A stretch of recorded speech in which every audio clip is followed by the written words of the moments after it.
I'd like to welcome you all to our conference this afternoon. It's sponsored by ASFD. By the way, any of you who are not members of the organizations, we welcome you to become a member. And before you leave, you can either see Judy or the young lady. But pardon, you can't hear? Can't hear. Oh, should I speak louder? Yes. All right, can you hear now? Okay, well, as I say, I'd like to welcome you again. And if you are interested in membership in ASFD, please contact Judy in the rear of the room when you leave, and she'll give you all the information. We're an organization of independent and staff designers, and we also cover other fields as far as corporate people, as far as suppliers. So we're allied into many areas of the home furnishings field. So the membership is open. Today we have I think, a very distinguished panel of people. Thank you. They have a lot of experience combined together and a lot of talents. The subject matter today is what do the directors of design expect, corporate people expect from designers, from freelance designers when they come knocking on their door. Every one of us, I being a freelance designer, think differently, approach things differently, but we would like to have some kind of idea what our client is looking for as far as details, expertise as far as what the manufacturer, what the plant can do, what their marketing structure is, what kind of sketches, what are they looking from us or for us, from us as a designer. And let me introduce our panel. From my right, I guess your left. First is Peter Zimmerman, who is president and CEO of Casa Bouquet. And they're a manufacturer and importer of case goods and upholstery and accent items. And they use only outside designers. So Peter has his direction, his expertise of what he wants from the designer. To my right is Greta Stuckey, and she is a manager of product design at the Armstrong Company. Again, her background is she has 2 degrees with a little bit of education in front of her. A Bachelor of Arts from the University of North Carolina, and then a BFA from Kendall. So she is quite qualified in her area of expertise. And she's been in her position in Armstrong since 1987. Greta works with staff designers. She's responsible for staff designers, and she also works with outside designers. So she has that expertise. And to my left is Gus Traum. I think probably you all heard of Gus. He's been with Drexel for a long, long time. He was VP of design at Drexel. Came from Turin, Italy. And he is now retired, a consultant. And he at Drexel was responsible for a group of staff designers and for outside designers. So we have a very broad gamut at all different price points represented here on the panel. And what I'm going to ask the panelists to do is to give, again, a little speech, if they wish, to say what they would like to see from a designer. And I think they want to have it short. And then I'm going to open it up to the floor, because I'm sure all of you have questions. And that's going to be the format of this afternoon's seminar. And I was going to have you write questions down on a piece of paper, but I think it's best, the audience is small enough, that each of you can address the person to whom you want to speak to, whom you'd like to ask to. So I'll start again to my right. Pete, if you'd like to give a little bit. I'd like to thank you for being here, and thank you for inviting me. I don't know that I have as much to say as some of the other panelists, because I have fewer years, certainly, than the gentleman at the end. For those of you who are not familiar with our company, we're a high-end decorative accent furniture line, primarily occasional accent furniture rather than case goods. We are known for having a particular style and directional influence within the particular category of product we work in. And I think that particular style is unique, perhaps, to us. Unique to us in that we do work with independent designers, but we don't look to designers to bring us, for the most part, their own ideas. We look to feed them direction and allow them to interpret what we feel is where we want to be in terms of image, product, and price points. The reason we work, of course, with independent designers is primarily because of the size of our company. Most smaller companies can neither afford to, nor would we want to have a singular staff designer working in-house. Many companies our size do have a chief executive or a CEO that perhaps has a design background, but we do work with outside designers because of the fact that we find it's important to get that additional feedback and direction from each of them individually. We try to capitalize on the individual skills of each designer that we work with. Presently, we're working with 5 different independent designers, 3 of whom are on the board of directors of this very society. We don't look to have them compete against each other. We look to find people with particular talents in varying areas and capitalize on those skills. I don't give a project or the same project to 3 or 4 different designers. I give different projects to each of the designers based on what I feel are their strengths and their abilities to interpret basically my visions or our company's visions. In terms of contracts, for the most part, what we look for is the simplest, easiest thing that can be executed without involving major legal costs, something that protects both the interest of the designer and certainly of the company. From a liability standpoint, in terms of product liability, from the standpoint of assuring the designers that they have the right to come in at their expense and investigate our books to be sure if there are any questions or concerns about honesty within and integrity within the industry, not just with our own company, but with all the companies they might work for. It's very important that you would all feel secure in your relationship, and we encourage our designers' contracts to include an opportunity for that inspection.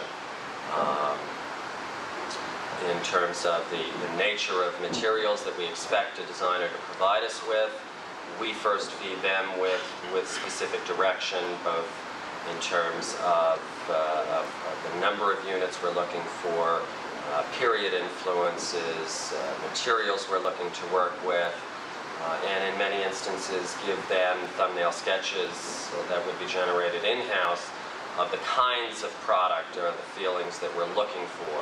And it's important for them to have the vision and the ability to interpret basically the direction, since most of the relationships are one-on-one between myself and the designers, to interpret the direction they're getting from myself or whomever might be in their position.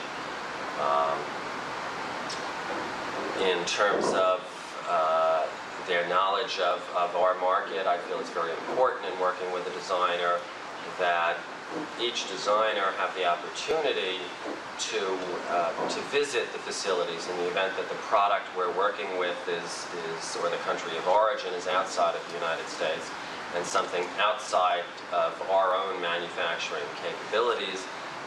The first thing I encourage, and of course it's at the company's expense, is that the designer travel either with me or independently of me to the various countries that we work in to see the facilities, because the more knowledge you as designers have in terms of how the product is made and the technical skills that are available within each of the various facilities, the better you are, the better position you're in to interpret and to design for those factories. Unlike many companies, we don't require their highly technical, full-scale working drawings. Because of the fact that most of the product we work with is handcrafted, it's more important to have a detailed, dimensionalized drawing rather than an actual construction drawing. Construction drawings are really, for the most part, only necessary when we're talking about pieces, i.e. upholstery, that are going to have more function rather than just a decorative accent piece. especially where it's something that somebody's going to be sitting in or utilizing for that purpose. And that's primarily because of liability aspects. But here again, they don't have to be highly technical because most of the factories we work with will reinterpret them to their individual technical expertise and capabilities that exist within their own factories. In terms of presentations, because of the fact, and I am told by the designers with whom we work, that I perhaps have more vision than many of the clients they work with. I don't require much more than initially when we're working on concepts, thumbnail sketches, and from thumbnail sketches we proceed to more conceptualized sketches and then detailed sketches, and then we finally go to working drawings when we approve a general concept. I think that pretty much covers the outline. You did a marvelous job. Thank you. Well, I'm Greta Stuckey. I'm with Armstrong Furniture division. We are a division of Thomasville Furniture Industries, which is, of course, a subsidiary of Armstrong World Industries out of Lancaster, Pennsylvania. Armstrong is basically, we have three divisions: pre-assembled bedroom, ready to assemble, and we have budget hospitality. We're a 32 millimeter flat line. Very standardized cases, dimensions, spec sheets. We are basically the popcorn of the furniture business. Contracts that I do work, I currently have 5 people on my staff, but I do work currently with 2 outside designers, and I'm looking forward to working with many more. The types of contracts that I've drawn up with them are very simple, basically boil down to 2 pages. And just information that will protect the designer as well as the manufacturer. The knowledge of the client's manufacturing process, they have to be very familiar with how we do things. Since we do work on a 32 millimeter system, it's important that they deal in millimeters and know the machinery and the workflow in our factory. Knowledge of my place in the market. Of course, our biggest customer on the pre-assembled bedroom is Levitt's, Siemens, Rhodes, Heilig-Myers, all the big chains. So you have to be pretty familiar with that end of the marketplace.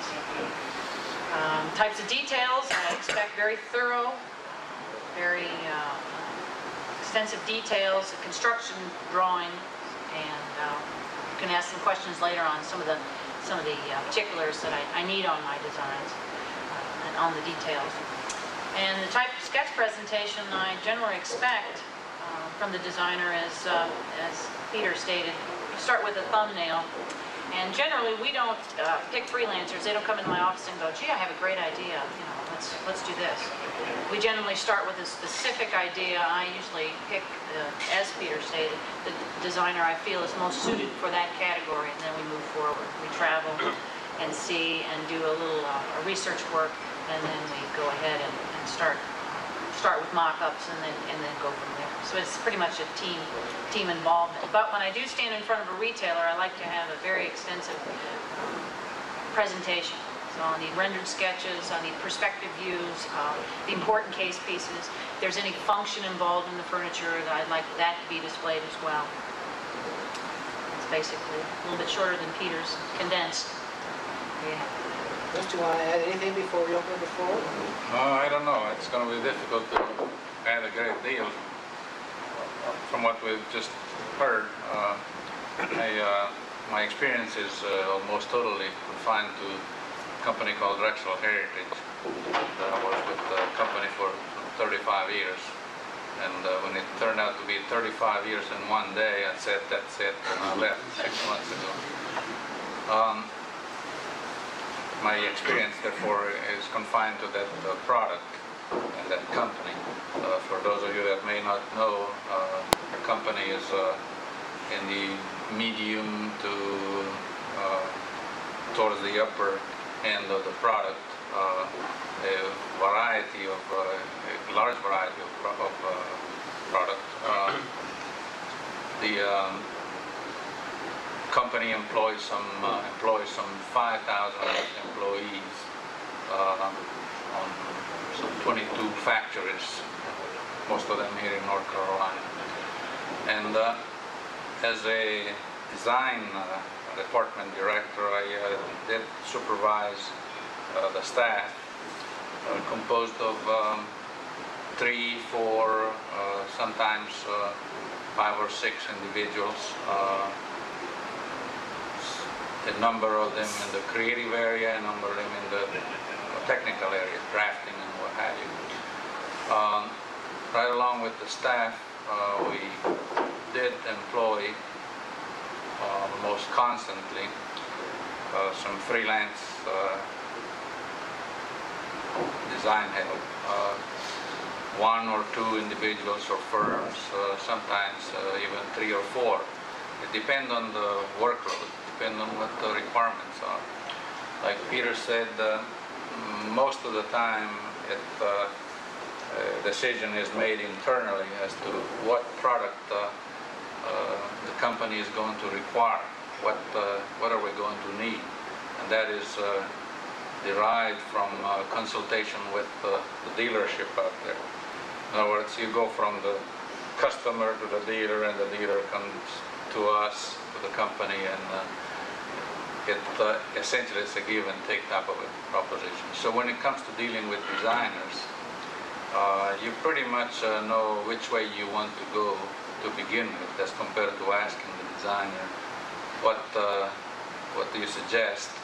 You pretty much tell the designer where you want to go and what you want to do. And of course, like Peter indicated, you pick designers for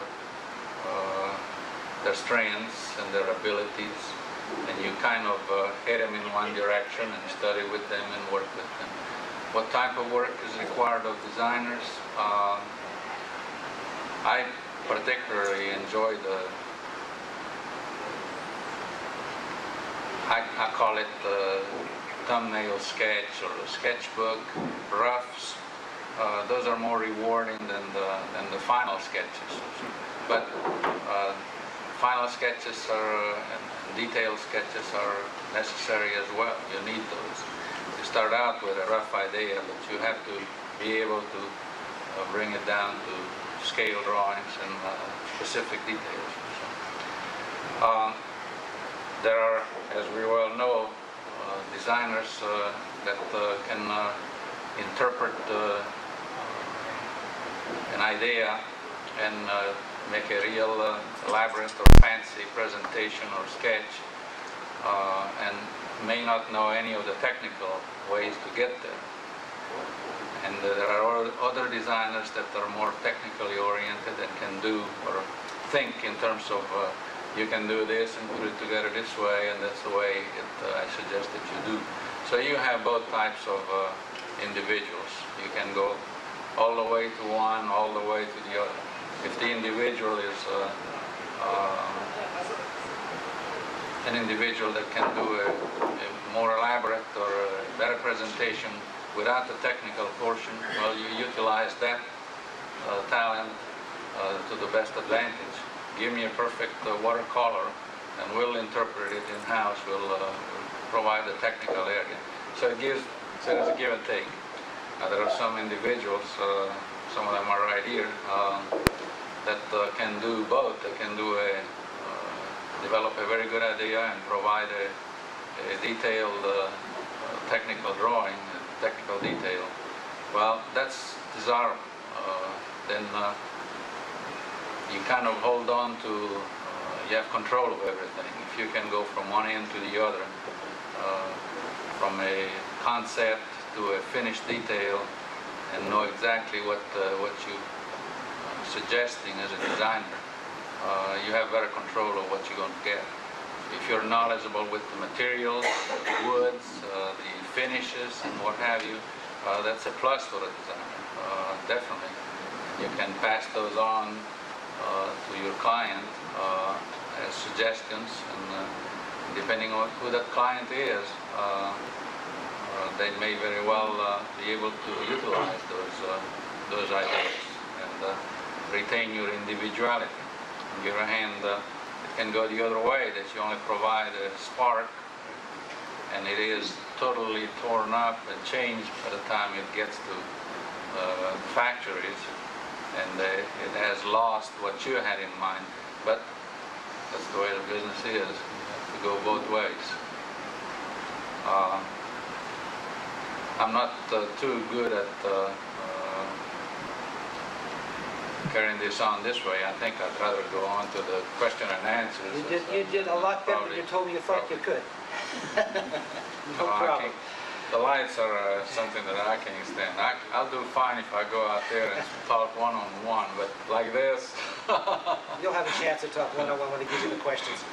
All right, I'm going to open it up to questions from the floor. It can come in a couple of ways, to each individual panelist or to the panel as a whole.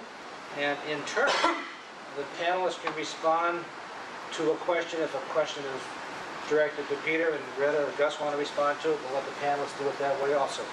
So it really is a very casual, a very free give and take of what we have up here. And so I'll open it up. Who wants to be the first, ask the first question? Yes. Yes. How far, to all three panelists, how far out do you work as far as time? What year are you working on now? Are you current? Working for 95? I can answer that from my Wouldn't that be nice? I can answer that from If my boss is watching, yes, I am. Darn it, I'm tired too.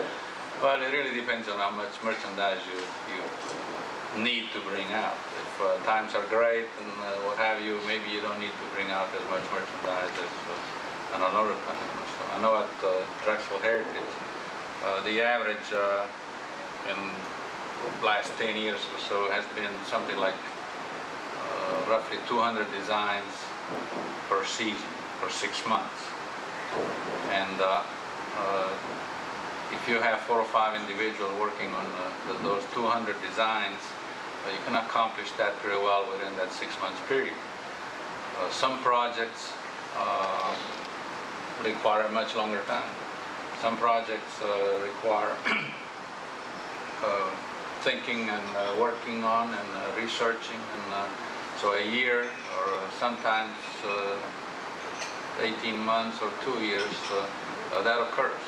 That very much is in the card. But this business is such that, well, assuming it takes 6 months to bring something out, it takes another 3 or 4 or 5 months before it gets to the dealers, and so you're talking about a year ahead, pretty much.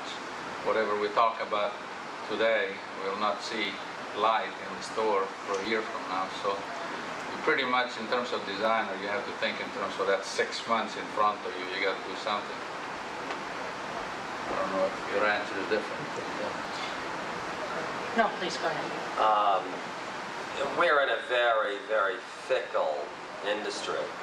And at the particular end of the industry that our company is in, it perhaps is even a little bit more fickle in that we're because of the fact that we're high-end, we're considered to be the trendsetters, the direction setters for the mainstay of the industry. This industry, as with any fashion industry, is extremely affected in many different ways by different outside circumstances, specifically relating to the economy and world politics. And it's very difficult to predict what's going to happen a year from now or 2 years from now, never mind 5 years from now. So in answer to the question, are we working on 1995? Absolutely not.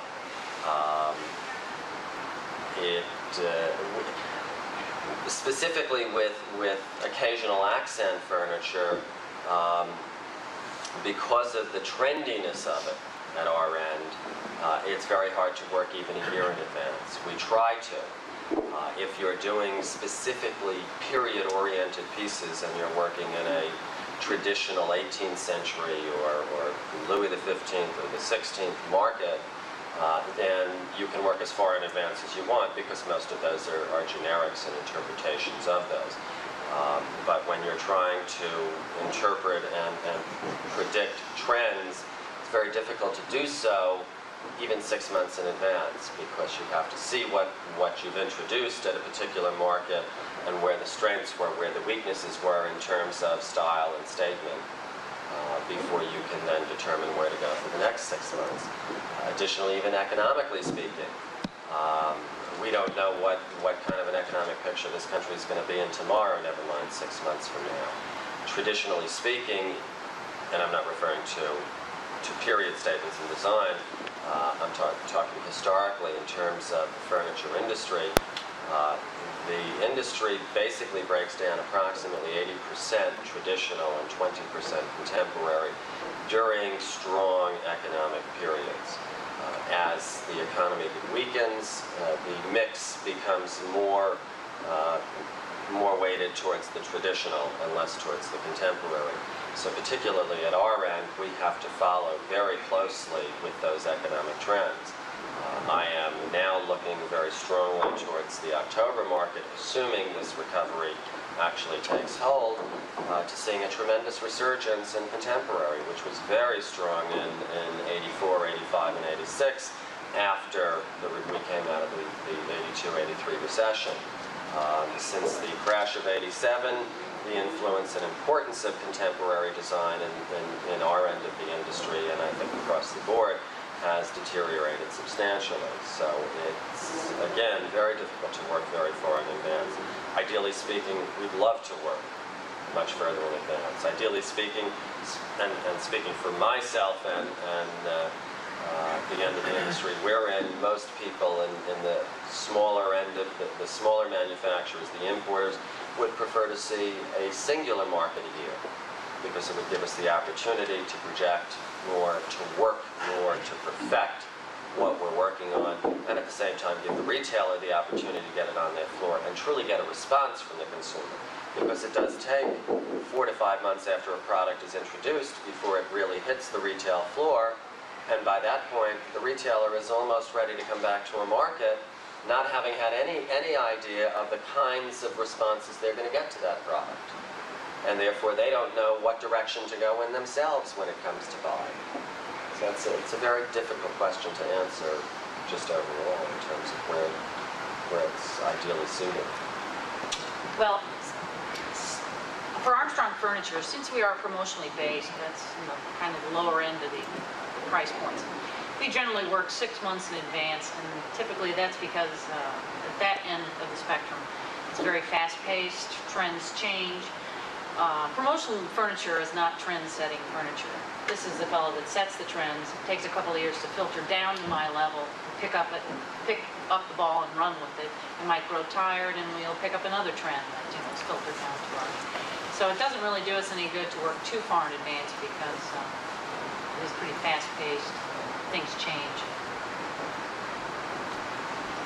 Another question? Yes. You've all said that you'll pick a particular outside designer based on what you think they might do with a given concept that's coming from you. And my question is all my questions are naive because I'm on my way to becoming a furniture designer from another background. It is, what methods, what presentation materials do you use or look at to figure out what you think a given designer can do? Good question. Have that down. Where do we start? Turned around, what should we be putting forward to best inform you of us? Where do we start? I think all three of you should answer that question. It's a really difficult question. Go ahead. Peter? I'm the one who came here with the least experience in these things, thinking, God, let everybody else talk, and I can say I agree with so-and-so. To me, the most important initial thing is the ability to relate mutually between the designer and myself.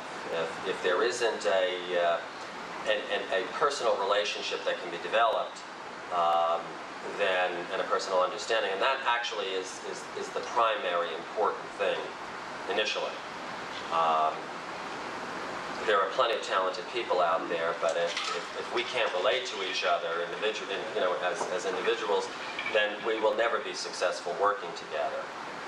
So the first thing is to be able to develop that sense of friendship almost, Chemistry. and partnership, chemistry in a relationship. That's first and foremost. Before I will ever look at an individual designer's sketches or concepts, the first thing I want that designer to do is to either walk through our showroom and critique our line, or analyze our catalog and critique our line, and look at it and come back to me with, well, this is where I see to be your strengths, this is where I find your weaknesses, and these are my areas of strengths as I see them, and this is where I feel I can help you best. Then, of course, it becomes, the next step would be looking at the individual designers' portfolios to see if, in fact, what that designer identifies as his strengths are, in my eyes, what would be best suited for our company.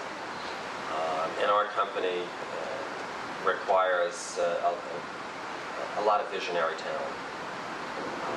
And there are so many different talents that all of you possess, that are, some are better suited for other companies than ours. So it's a combination of many things. But the chemistry is first, the ability to recognize and the familiarity with our particular market base and customer base, and then the individual talents that exist. Well, the way I do it is a little bit different than Peter. Promotional furniture, there is an art to it. You have to, first of all, be well versed on who the players are, what's expected of you, what price point you're working in.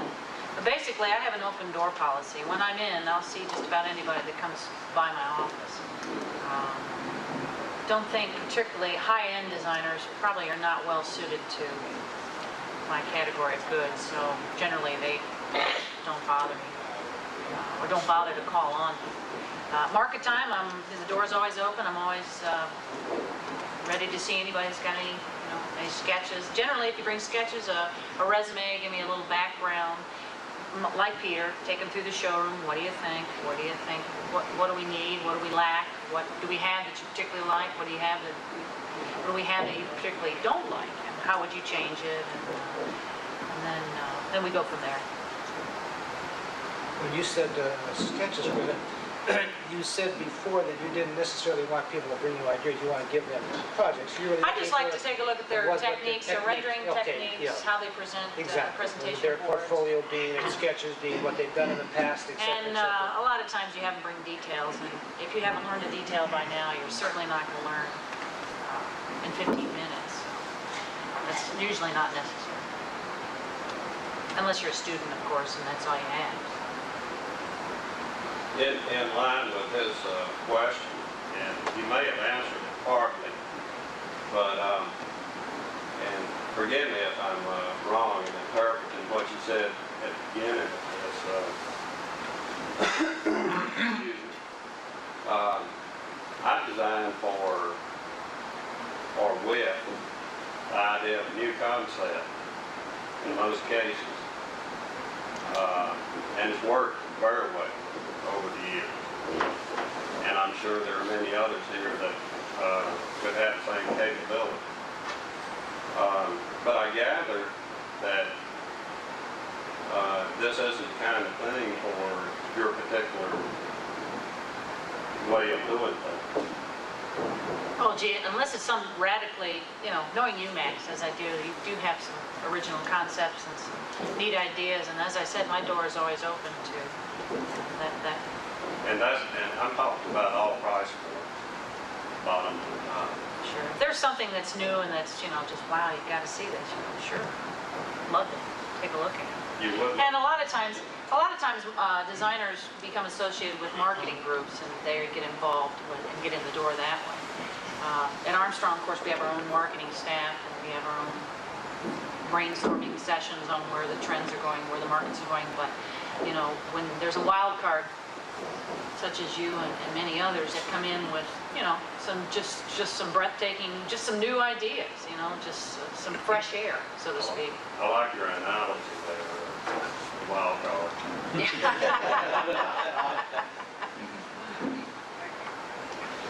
I wonder how a young designer would approach a business or yourselves.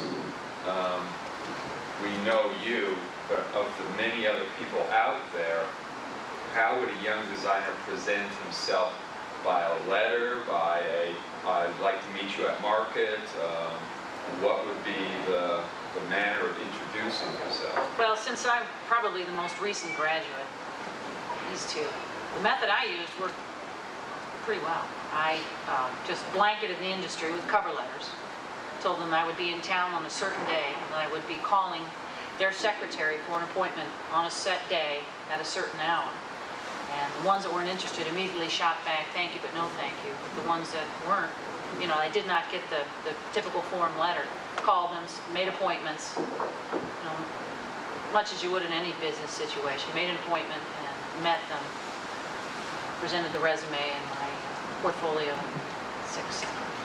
And then market time is generally a good time, and that's the latter portion of the market. I would say when we have a lot of downtime. Of course, Monday, Tuesday, and Wednesday, Thursday are perfect days, if they're still in town. Sometimes it also could be a problem. Yeah, I'd like you to respond to that last question. Well, I don't know. It's a very difficult thing. Peter expressed it very well before that there is a certain amount of chemistry, a certain amount of trust that you want to put into an individual before you trust him with a job, and how to present that to that manufacturer up there is very difficult. I know I always had an open door policy, like Greta says, and I've talked to, I don't know, dozens and dozens and dozens of designers bringing in ideas, an appointment or otherwise, just walk in. I never turn down anybody, but it is very, very difficult for a designer to, you know, sell that idea or sell the idea or sell himself or herself to begin with. It's difficult, and I don't have any good answers except that you have to keep on trying. You got to be persistent. Yeah, persistent, and somehow your credentials, where you came from, what you studied, what you've done, is your ticket. And at some point, you may just hit the manufacturer that has a need for you, but it's difficult. I know I've had applications for designers or offers of sketches and presentations almost on a weekly basis for years and years, and you have to turn down 90% of them or 99% of them because they're not needed. That's difficult. But if I were to answer your question in one possible way, would be to have a presentation that you can offer that would include rough ideas, sketchbook or so. Don't worry too much about the finished presentation. I would have something along with a finished presentation. If you know how to present a detail, bring it along as well. But probably, at least from my point of view, I can see better what an individual has to offer if he shows me his thinking on paper, and that is rough sketches, rough ideas, and don't worry about selling any of them. I think all you have to really do is to get yourself in, get yourself remembered, and that's difficult. One thing I know that a lot of designers do, if they have succeeded with one job somewhere, they bring photographs. Well, a lot of them would say to me, I've worked on that or partially on that or so, and that sort of become a little suspicious to me. Did you really work on that? I'd rather see your rough sketches than seeing a photograph. But have all of them. have them all, and keep it compact because the person you're trying to talk to has not a great deal of time to offer. I don't know. And I'd help like me along those lines or not. reiterate Sure, I that think as that's just super, yeah. as an independent designer that I actually have people coming knocking on my door to work for me with us. And I don't think you can sketch enough. And, for any young kids coming out of design school today, I said, you have to sketch because that is the only way you can communicate. You have no other tool to communicate with than with a piece of paper and a pencil. And if you can't do that, you'll never get past their doors. I don't care how big your smile is and anything else. If you can't communicate your ideas to whomever your client's going to be, there's no way to start. Because I've had people take sketches that I've done, had them upside down, and say, now what am I looking at? And you have to gently turn the page around and try to explain it to them. So not everybody can read a sketch. You have to kind of know who your audience is and then tailor your presentation. Carl? If each of you could summarize what the 3 worst traits that you found in freelance designers. The 3, from your point of view, the thing, I wish they wouldn't do this, this, or this. Gus, we'll just start on this side. I don't know if I'm going to be able to answer that. I've worked with a good number of people, and all of them have their talents and their pluses and some minuses. I try to, most of the time,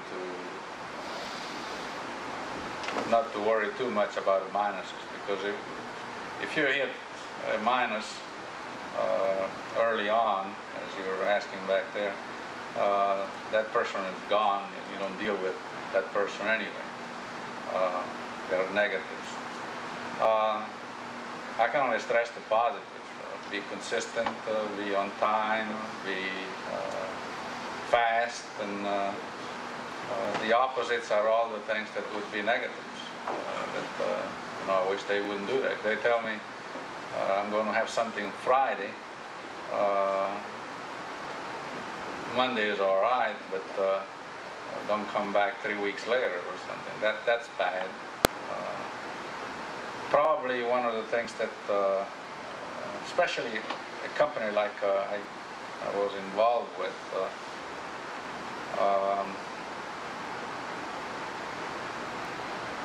finding a designer that is stubbornly holding on to an idea or something that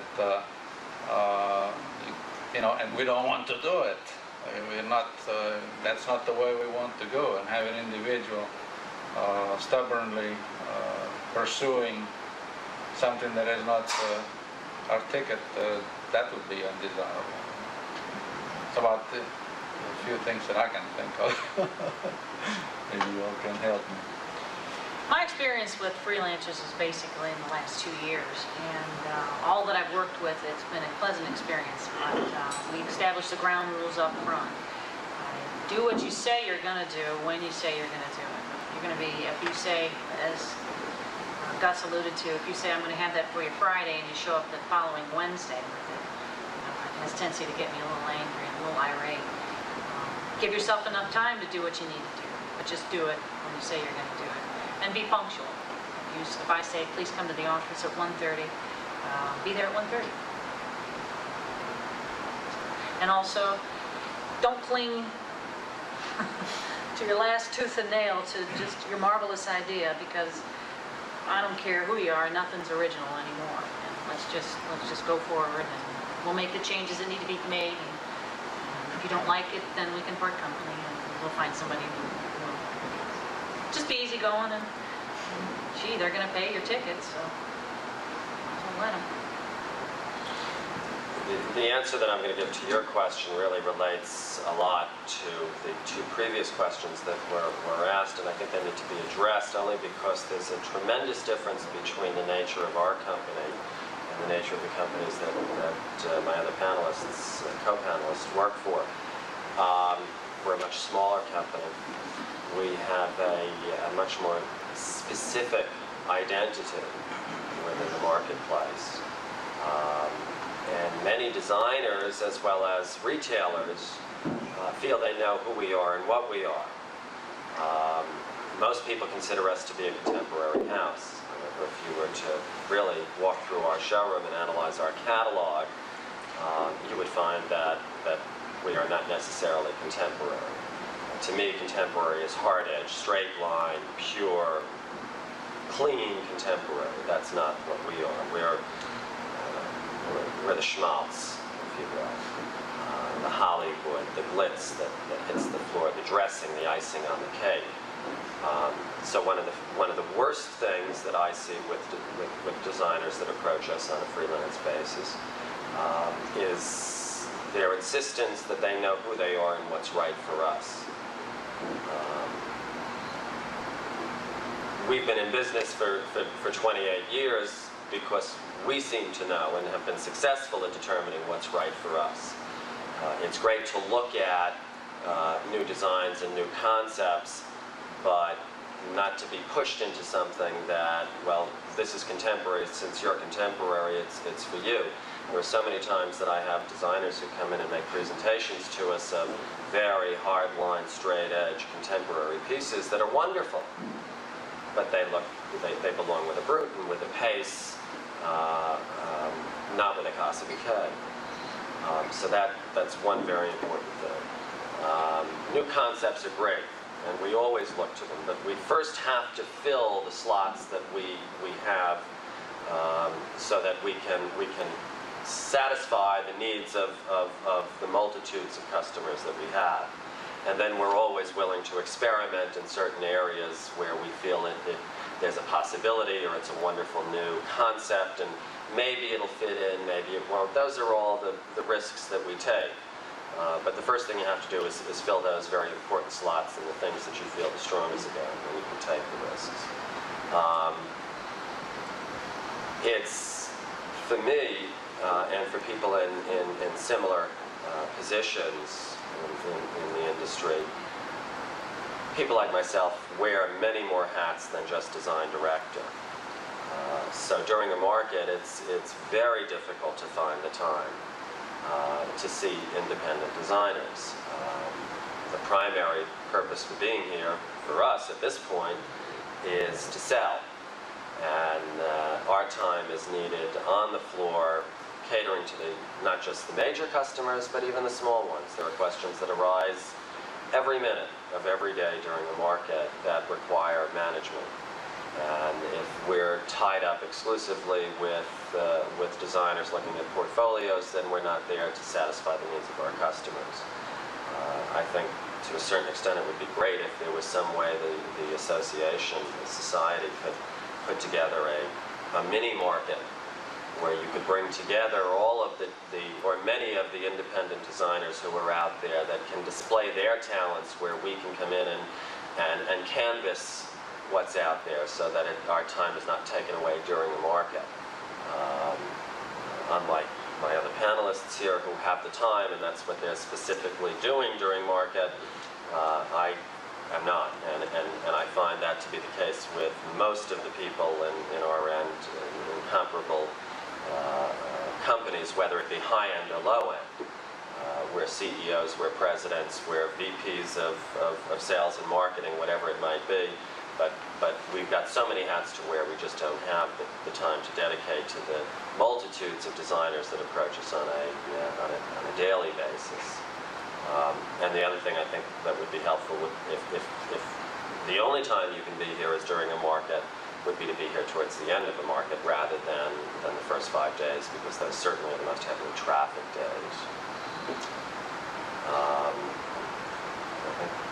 Next. Let me put the shoe on the other foot.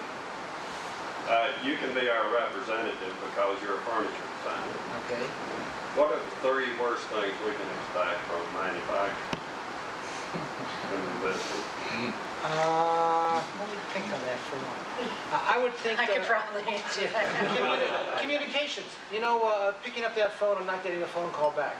As far as I'm concerned, I don't want to step on anybody's toes. It could be rude, and it could discourage a designer, very, very quickly.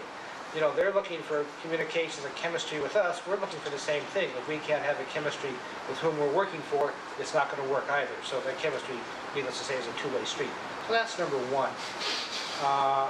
You know, to communicate. At least they can say yes, no, maybe, so, whatever. Again, as they were saying, you know, for them to respect your time, because we have nothing but time to sell. And if we have an appointment with a manufacturer, don't have us wait for an hour or 2 hours, because again, that's our time. We're not, you know, if we're sitting there, we're not being productive somewhere else. Number two, I think those are the two really main things that. I won't hold you. You know, that, of course, we all want to have great sample departments to work with and someone to interpret our ideas on a three-dimensional basis, things like that. But I think common courtesy, which were the first two things I mentioned, are really what we're all looking for. Carl? Yeah, I'd like to bring up one other thing, which I think is very important, at least for me, and that is we understand as designers that you show our work to retailers, and that's important. And I think one of the problems is, that I think, and it's going to happen more in the future, is that in doing that, you don't plan that process well enough. That is, very often it gets around so that the wrong retailers see it in terms of ones that really don't count. I find there's a difference between when something is shown. I do a lot of renderings on computer, so I can get a lot of renderings out in parallel. So very often they give it to all the reps to look at. And that's good, to a certain extent. But when you show it to a major account, and he comes out of the feedback, and some guy who's got a 2,000 square foot store has a very different one, they don't seem to be able to, the manufacturers, don't seem to be able to weight the different positions of the retailers. Are you speaking of showing prior to actually executing a design? Correct. Okay. Yes, I am. Showing sketches, you said? Yeah. Anybody want to respond to that? We're pretty focused on who we show our sketches Yeah, I to. would- We've got our big 6 retailers, and fair enough. they carry an awful big stick, and what they say often is what we'll do. I would. That's, Go ahead.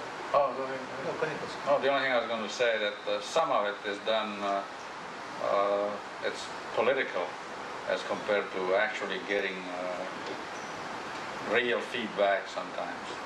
Sometimes you show previews to get your customers involved, even though in practice you're only going to trust those Handful, yeah. Yeah. six Well, ones. if that's the case, we don't want to hear about it. Yeah, It's fine. I mean, It happens. Yeah, but don't give us, don't depend on the designers, you know what I'm saying, to interpret a lot of I disparate think many times the monkey is on the manufacturer's back. We say, this is the direction we want to go in. We set you down a path, and then we talk to somebody and they say, whoa, what the hell are you doing? Back up, let's go this way. And so you get jerked left to right, right to left. And that's very unfair to you, and that just shows that we haven't done our homework. Exactly. We've been working with a process at Armstrong. It's quality management, process improvement. And we've taken, of course, design is a process. You pick up a pencil, you start with a concept, and you move forward and you sketch. We're taking a look at every process and making sure that, all the answers, all the I's are dotted and the T's are crossed, so that we don't lead you down a path that's non-productive. And expect to be led down the path in a non-productive way, because it happens. Sure, that's the Very part. much so. We're very different than many of the companies in that we're not doing major case goods collections where an individual concept encompasses 20, 30, 40 different SKUs. When we come out with a collection, it could be an individual item or it could be 5 pieces, but rarely is it ever more than that. And therefore we don't have as much at risk. We come out with at least 200 new SKUs a season, and that's aside from the accessories. So I find it very difficult to work with retailers on conceptuals, because many people, one, can't even interpret them. And what's good for John Doe on 5th Avenue in New York is not necessarily the same thing that's going to sell at 34th and Madison. So it's to take those individual little accent pieces and try to get a consensus of opinion across the board is very difficult. And we have a lot less to risk because of the fact that we do so many different mini collections. So we really don't work with retailers in the pre-commitment stage. Once we commit to a particular grouping, and then have final conceptuals done, there are certain times and certain retailers I'll consult. But I don't necessarily abide by everything they say, only because they're a singular unit, and it might not be that that particular collection is even right for them. I'm going to add one more thing to Max's question of me, and that's a question of money. I would say most of us designers are probably not the best business people in the world. And if we don't get paid, and if we don't get paid on time, we start to worry. And that's no good. And that disturbs our whole creative and thought process. So again, I think if you're working for a manufacturer, you have a contract, and you're going to be paid the 15th of the month, or whatever, however it's set up, and you're going to be paying it, or be it on a yearly basis, then I think the designer would like to be paid on those times. Not only does he need the cash flow, that's important, but I think, he should not have to be worried by that. Because, believe me, we do get worried sometime, and that disrupts our whole thought process. Yes, behind Carl. I was wondering if the panelists would give me a little more of a description on what their typical contract is with the designer that they have decided to go forward with. And also if we could elaborate on some ideas of what a designer should expect in terms of protection walking into a company such as theirs with some original designs that they may not hire that person, but you may at some point stage see a very strong inspiration of that appear on the marketplace. So I was wondering what kind of initial contract, or at what point is there a contract made with a designer that they're considering hiring? Good question. Who would like to start on that one? I'm glad I can do that. You got to start out there. Well, gee, thanks. Generally, we enter into a contract when we agree to terms, fees, etc. And basically, I just jotted down a few things on the contract that once we've established we want to do business together, and I think that we have a mutual benefit. Of course, the fee structure, how you want to be paid, additional fees for additional, say, for us, very often we'll do one suit of furniture, but it will have several different headboards and several different mirrors, solely so we can sell it to several different retailers. And any additional fees, etc. Payment schedule, when you're due to be paid. Any kind of patents, anything that come out of this are assigned to the manufacturer after we pay you for it. Changes and modifications, generally you want to include this for your, you want to oversee any changes or modifications that we have to make at the production level. You probably would like to approve those, and I think you should. Generally, you also want to include a clause that you don't limit working for others that might be in direct conflict with my company. I think one of the greatest tools in your arsenal is your ability to keep a secret. Because if you show to me that you are going to my competitors with information about my product line, nothing will cut faster than my relationship with you. So your ability to keep a secret is something that's pretty strong. Of course, we put a little clause in there about reimbursing travel expenses. Also, a little blurb in there about you're not being an employee of Thomasville Furniture Industries, or in no way can be construed to be an employee, because the IRS is cracking down very hard on independent contractors, and they're going after those withholding taxes and etc. that these big manufacturers. So that's something that's got to be stated right up front. Also, a right to sue if we infringe on the contract. It's for your protection. And also for us, for me, I work on a per project basis, so it's not an online running turn view whenever I need you. It's non-binding, and you can be terminated at any time. Those are just some basic things I just wrote down, I think So are are you important to you working- and to me. Basically on a fee as opposed to a royalty? That's right. We're going to take a 5-minute break, okay? And then when we come back, we'll be here till 3 o'clock. So let's take a 5-minute break. There's coffee and there's iced tea and cooking so back, and you have maybe a chance to react with our panelists. Greta talking about contracts, so we'll let each of the other panelists address that issue before we go on to any other questions.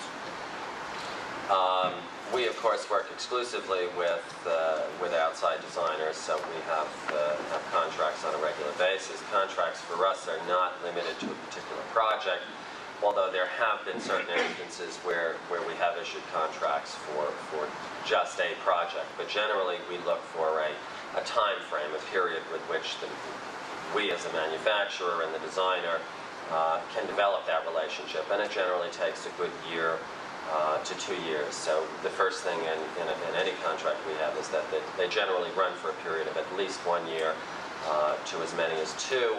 However, there is always a cancellation clause in that contract. Depending upon the individual designer, the background, the experience, in some instances there's an advance against royalty, and in other instances there are outright fees that are paid up front that are not in any way charged against royalty. There are a lot of things that you as designers need to build in terms of protection for yourself. One of the most important things, and it specifically comes to mind in economic times like we're experiencing, is proprietorship of design.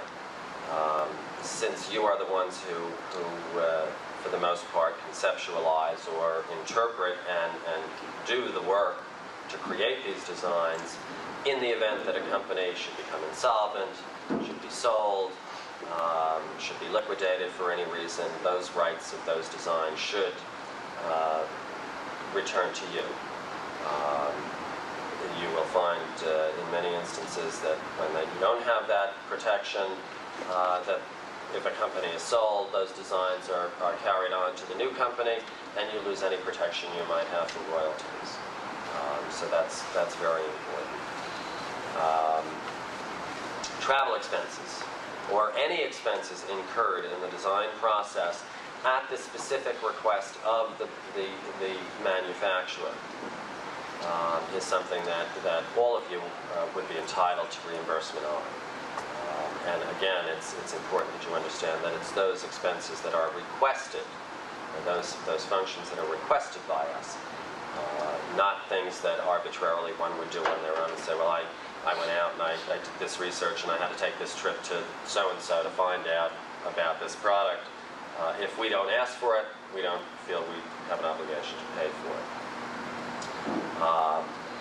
Product liability is of grave concern to all of us today in this world of sue, sue, sue. And I can't tell you how many times we get threats of lawsuits. And in many instances, I encourage them to proceed with lawsuits because many of them are ludicrous. But you all would want protection as the designer, because if a product liability case does arise, it's not just the end user, if it's in a commercial or public space, that is named in a lawsuit. It is the contract specifier or the retail store, and in many instances the sales rep, the manufacturer, as well as the designer. So I encourage you all to have a clause in your contract that requires the manufacturer to carry your name on their product liability policies, and it is not of any major expense to us. I think for $75 I can add a name to a rider for an individual designer to our product liability coverage. I think if you were to go out and try and find that same coverage for yourself, you're talking about thousands of dollars. So that's a very important factor to consider. Of course, payment terms, when you expect to be paid, whatever the procedures, standard procedures are for a company. In our case, We pay on the 25th day of the month for sales for the preceding month. In addition to a paycheck or a royalty check, that check should be accompanied by an analysis of sales that indicate the quantities of each item that you've designed that are shipped in a given month. And of course, royalties are not paid on booked sales, they're paid on shipments. It takes anywhere from immediately to 6 months generally after a market to actually get that product out to the retailers. So it's important that you understand, especially if you're working on a straight royalty situation, that it does take a substantial period of time before you begin to see the financial returns on your time investment, and you must be prepared for that.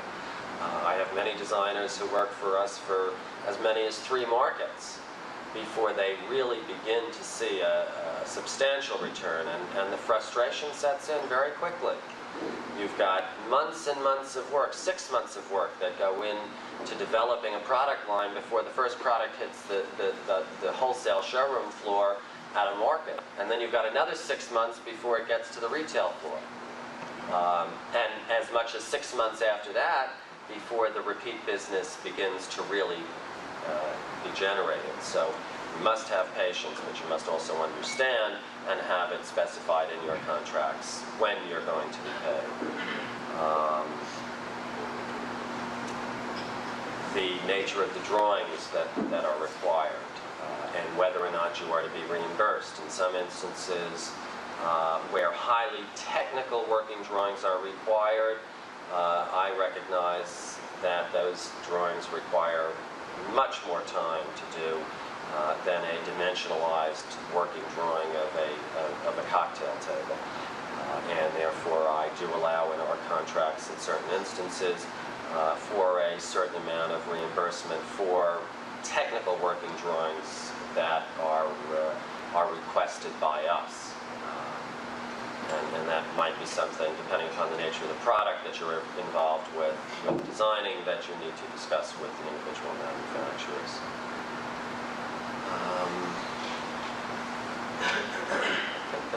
Yes? I don't know if I can add a great deal to this. I can say this, though, that most of the involvement that I've had with the contracts with freelance designers has been not on a royalty basis, but on a retainer or a fee for a job specifically stated. And along that basis, I would say that contracts are not necessarily a straight formula. They all have to be the same. You deal differently with different individuals depending on their requests or their desires and their needs, and you write up a contract accordingly. But most of the ones I've been involved with, we were involved with some royalties, but we did, our company always kind of tried to want to do, let's pay an individual for 6 months or a year and take it from there. Mostly the idea is that our company wanted to own the designs to the extent that they felt like you could do anything you wanted with them. You as a designer offer a design, and as a manufacturer you can come in and tear it up and change it completely and just use a portion of it or what have you. And you working on a retainer basis, you can do that probably more readily than you would if you were dealing with a royalty, involved with a royalty. One of the questions that you brought up a while ago concerning this subject was the fact that you feel like you need protection before you show the ideas, before you present some sketches, and that's difficult to come. If somebody wants to show me something or wants to sell me something and is reluctant to show it to me, that's difficult. And you just have to sell yourself on the basis of credentials and past history and what have you. And don't hesitate to put sketches in front of somebody, and chances are you won't lose very many. Chances are you're dealing with most of the people that I know of. I know I've looked at many sketches and returned them promptly within 2 or 3 days. Sorry, I can't use them, and never even give it a second thought to use any portions of them. But if you don't send me the sketches to begin with, it's very difficult for me to ever buy your work and your service. So you have to have trust in the people you deal with. If you're going to get hurt somewhere because somebody used up your thoughts and your talent and didn't pay you for it, you lost one, but chances are you're going to win more than you will lose. If I can add to that, assuming you're finished. Yeah, that's right. One of the most important things is to know who you're calling on before you call on them. Yeah, the integrity of All of us up here are, I think, talented enough to recognize talent when it exists. So if you're extremely concerned about a brand new concept that you've got, make your introductions with things that you've already got out in the marketplace that are successful, so that we can get an idea of the skills and capabilities that exist, rather than coming first with a brand new concept. There are, for the most part, I would have to say the greatest majority of us in this industry are trustworthy. But there are those that are not, and for that reason you must know who it is you're dealing with before you approach them. I was just curious, at what point, do you approach a manufacturer on that level? Like a lot of the projects that we do is with medium-sized companies that'll say, listen, this is our operation, we want to divert our direction a little bit, and can you come to us from a marketing point of view, also a product approach point of view? So you may wind up having several meetings and to do an initial presentation for them to see if they like the direction, feel that they can handle the direction. And we've had a couple of instances where we did this homework, made a presentation, and they said, we don't really feel we can go in that direction. Next month, we saw the direction. There is a certain amount of protection you as designers can get by pre-registering your concepts. On a copyright basis? It's not a full copyright, and I don't know what the actual terminology It's is. a design enclosure.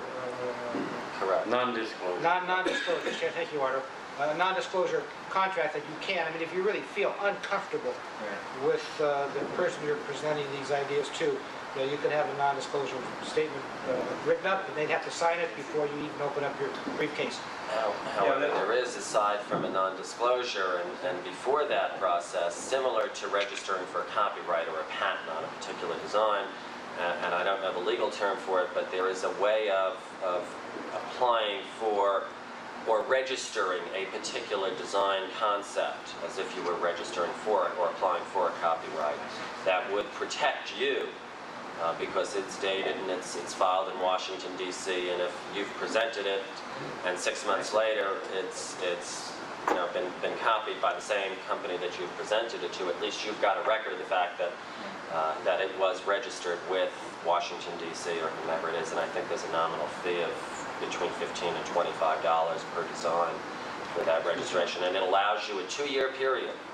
I'm almost positive. It's a 2-year period from the time you actually register it before you actually have to apply for a copyright. After that point, you would lose any natural rights. Do you do that? Do you expect your designers to do that solely to protect you? Because I know that you are kind of a leader in your end of the occasion. Unfortunately, protecting design is, at this stage, something that's so difficult to do. Very costly. And very costly. And the people that would, for the most part, copy us are people with far more substantial resources than we would have to defend that design. If it's something that really is something highly unusual and incredible that we really want to protect and are willing to spend the money to protect, we will. But it's a very costly procedure. I have a question for the panelists before. How do you, I'd like all of you to respond to it, how do you feel about designers coming to you that have either worked for competing clients or are in the present working for competing clients? Does that bother you or not?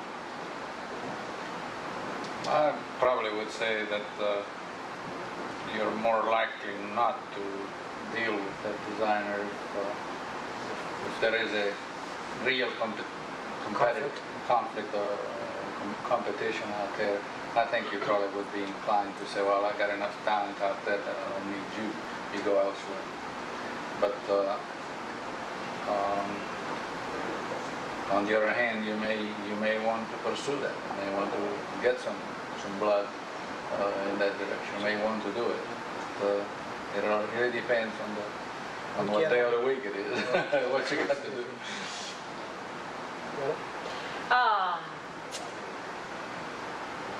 I don't have a problem with that.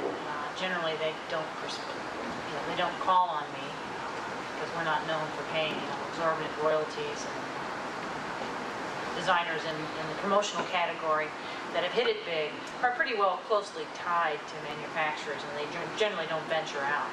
So, no, if they've got some new and unique, and they're willing to work and work with us, I have no problems, just as long as they can keep a secret along with everybody else. I never object to meeting with somebody who might be working for a competitor. It could very well be that designer is unhappy with the relationship that he or she has with that company, or that for some reason they're getting vibes that the company is unhappy with them. So to shut them out just because they are presently employed or under contract with someone else that's a competitor would be, I think, a mistake. However, I would never retain someone to do a project in the same medium or category of product while they're doing a similar project for another company.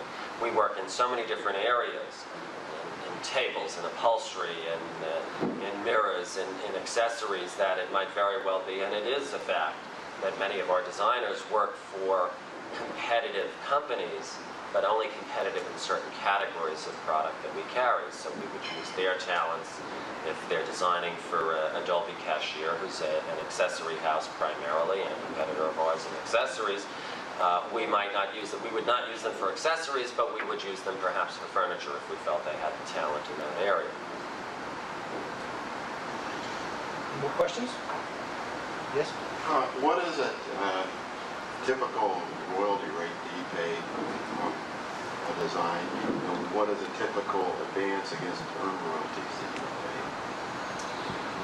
An advance against royalties would be totally contingent upon the designer's reputation in the industry and the scope of the project that we're working on.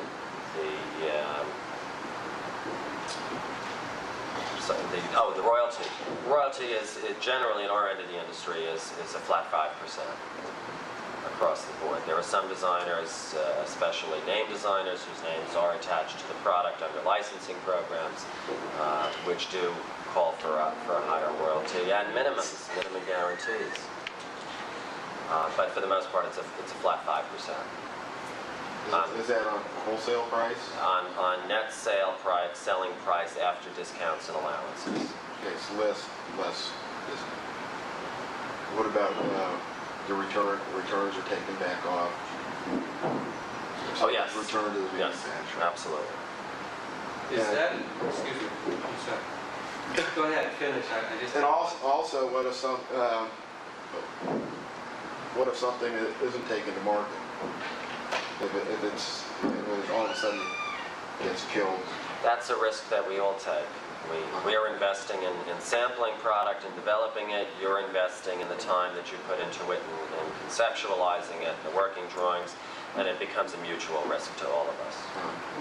But you would still pay the advance against earned royalties? And generally speaking, when we enter into a contract, if it's a a 2-year contract and an advance hypothetically is $5,000, it's not $5,000 per design project, it's $5,000 for the life of the contract. And product designed in the first market, the second market, and the third market would be charged against, or those earnings would be charged against that royalty, that advance until the advance is paid off.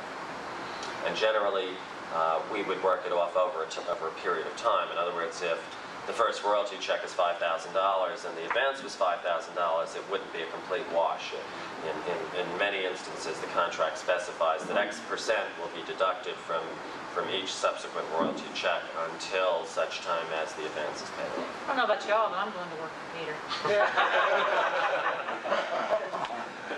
Me too.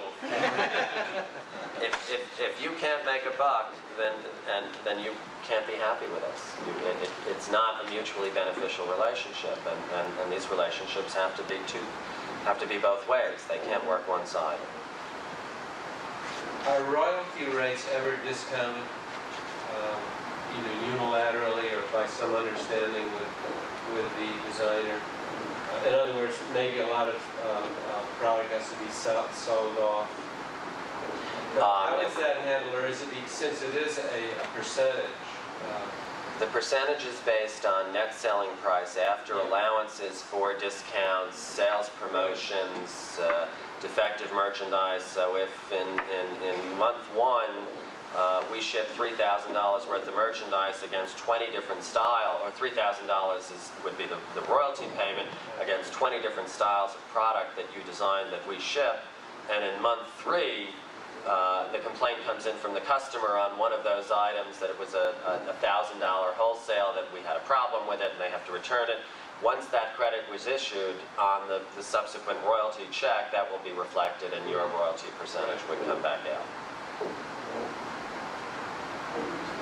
Would like, say the co-op advertising money, the Smiling Sam's Furniture that he used on a radio ad, would that come off of the royalty? Yes. That's all depends on how your contract is written. Maybe with Peter it would, with someone else it wouldn't. So I think that's a very hard question to answer specifically. Typically. That's how, Typically it would come off because of the fact that what sales promotions and incentives are given are given for our mutual benefit. The greater numbers that we can sell, the more money we're all going to make. And if we have to give a 5% discount to a major retailer who's going to buy $1 million worth of your product, you'd be much happier to be paid that royalty on the $950,000 than to not have the $950,000 sale at all. Something to add to that? Well, if I told any of you, I'd have to kill you, so. I'll just pass. Yes? I don't have anything to add to that. No, that's great. Yes? Max, yeah. I'd like for this manufacturing section here, if they can, tell us how their people feel about the new patent being put before Congress. Furniture patent. Or not furniture patent, the furniture patent bill. Protection. Protection. Right. You might want to refresh our memory. Max, you want to give a little background on that? Synopsis? It's pending in Congress. I understand it's coming up in short time. I'm not as familiar with exactly what's happening as some others that aren't present here are, but I think the long and short I of it. thought most manufacturers were aware of this thing. Well, some of them are not really completely aware of it.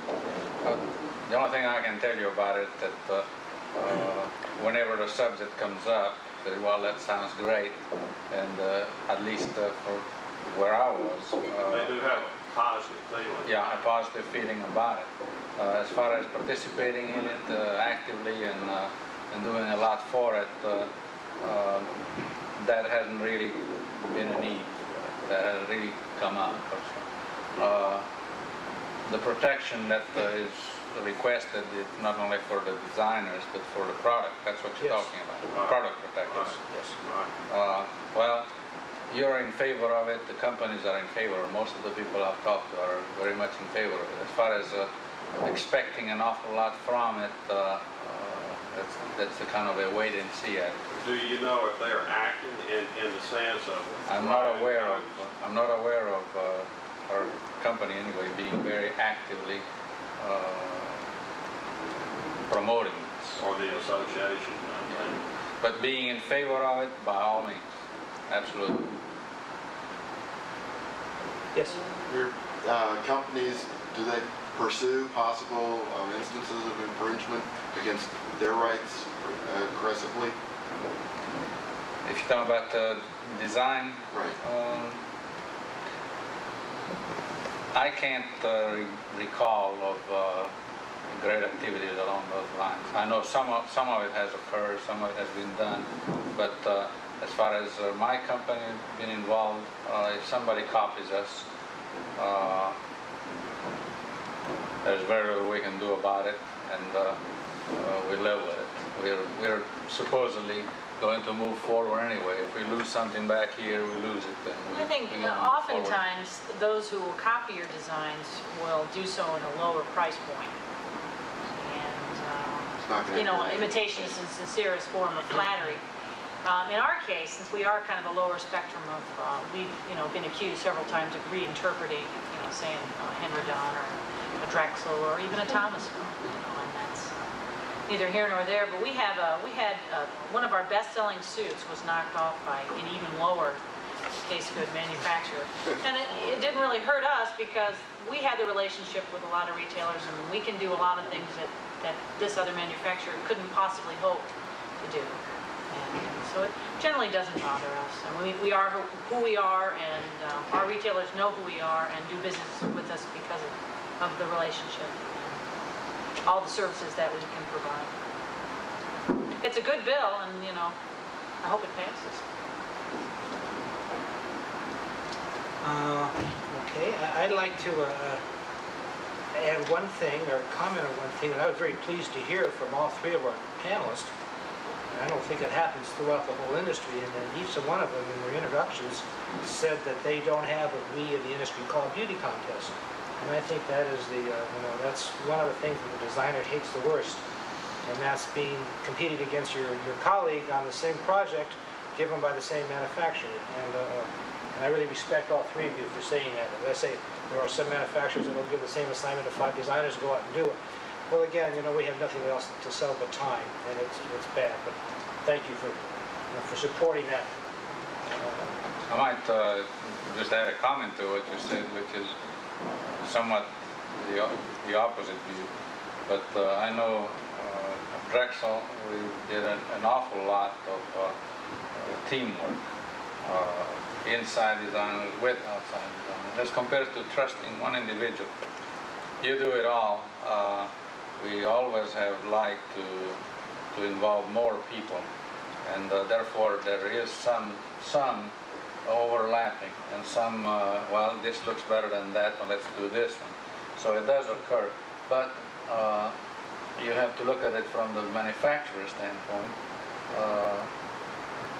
Manufacturer is gambling more than, is gambling as much as you are as a designer, and therefore responsibility rests with that manufacturer to make the best possible decision, which will, as Peter said, if you're successful here, you'll be successful there too. But there is a certain amount of overlapping done. Leon, I think it should be pointed out the distinction is the beauty contest, I think, that you object to and I do, is one in which there's a royalty arrangement. I was going to say, I was going to respond to Gus. When you contract with someone on a retainer basis, it really doesn't matter. It doesn't matter as long as you pay your bill. It doesn't matter what you ask. I was going to say, Gus, it really doesn't Okay. matter in that respect at all. All right. But if you're purely on a retainer basis and you have your client give the same assignment to 2-3 designers, then it's a different story. It becomes a very different story. I'd like to thank my panel. They all have to go back to work to make a living. It was, I think, very informative. I hope they appreciate it and enjoyed being up here as much as I have, and I think the audience has in hearing what they had to say. And without further ado,